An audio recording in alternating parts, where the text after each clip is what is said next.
Let's bring in former FEMA Federal Coordinating Officer and Whit O'Brien Senior Managing Director, Brad Gair. Brad, I want to alert people to the fact that there's going to be a press conference, or at least a bulletin put out at 1:15 from DHS, the Department of Homeland Security, at FEMA. And FEMA said yesterday afternoon that it had 400 urban search and rescue personnel in southeast Texas, with 500 more to arrive last night. And then President Trump has signed a federal disaster declaration for this area. I think there are 3,000 National Guard troops that have been deployed so far, but you listen to Lieutenant General Russell Honore, who managed the aftermath of Hurricane Katrina, and he thinks that that number probably needs to go to about 15,000. What do you make of the response so far? I think the response so far looks very robust, but we have to remember these types of incidents are unprecedented. General Honore has a great sense for it, so I would not do anything other than listen to him very, very carefully in the coming days, because this could get quite bad. It's already extremely bad. It wasn't feeling like Katrina until yesterday. Then it started to feel more and more like that. But that's the issue, is that responders, that federal, state, and local authorities, they always use the past and really the immediate past to try and judge what to do.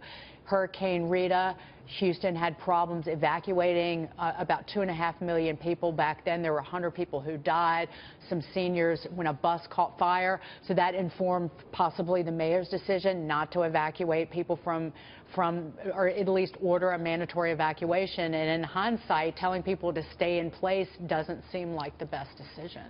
It's a tough decision. And we remember here in New York City, the year before Hurricane Sandy, we had Hurricane Irene.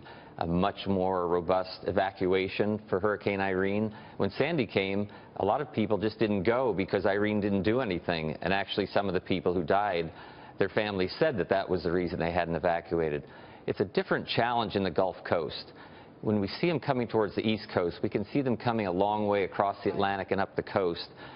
Remember, Harvey came across the Yucatan, dissipated, and then reformed quickly, and before people in Texas knew it, Harvey was on them, and on them as a major, major hurricane. But I will point out, in terms of our meteorologist at the Fox News channel and the National Weather Service, the National Weather Service has been spot on at predicting the epic amounts of rainfall, the catastrophic rainfall and flooding in the aftermath of the storm. Storm hit, when it made landfall, it was a Category 4 storm, but it delivered the amount of rain that forecasters were expecting. So on that note, they did again, it was a storm that it really came out of nowhere almost, or it gained power and speed really quickly at the end. But it's worth noting that the forecasters have been very accurate in trying to tell the people what to expect. I think you're right, Dagan. When the storms get this close, the meteorologist's job gets a lot easier.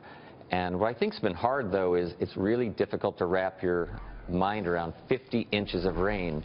Even when we've already had half of that, it's still hard to imagine another couple feet of rain in the coming days.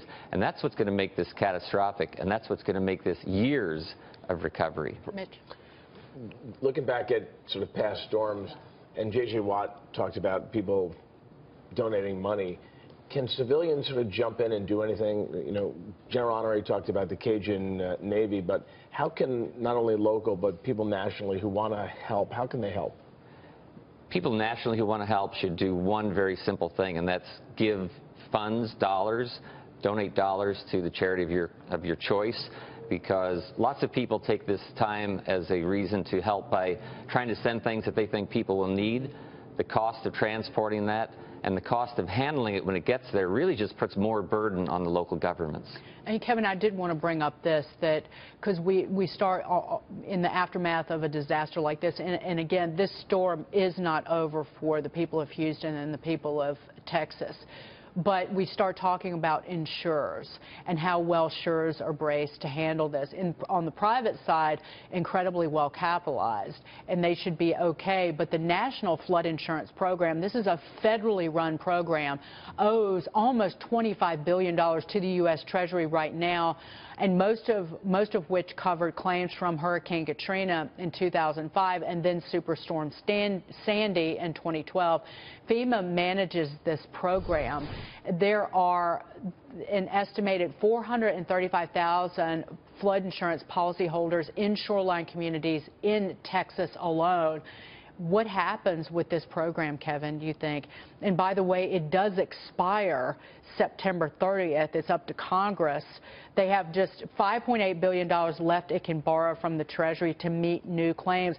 Then Congress has to discuss new options on how to whether they're going to keep this program alive or not. Yeah, this highlights the big fact of kind of the disparities that happen in the insurance market. There is private insurance that people can get for floods, but most of it is through this type of program that is really defunct, right? I mean, they don't have the money there, and they owe the Treasury, right? And showing how since 2005 we haven't even recovered from that and hasn't been addressed. And this is a key tenet that should be addressed going forward, right? The flooding is the issue we're seeing right now, not only to the power grid, but I think one of the things I'd like to get Brad's take on is that there's so many constituencies. We're talking about this flood insurance program. We're talking about the Army Corps of Engineers. We're talking about National Guard. What is FEMA's role in that? Who do they help manage and put together? How do they help serve national disasters like this?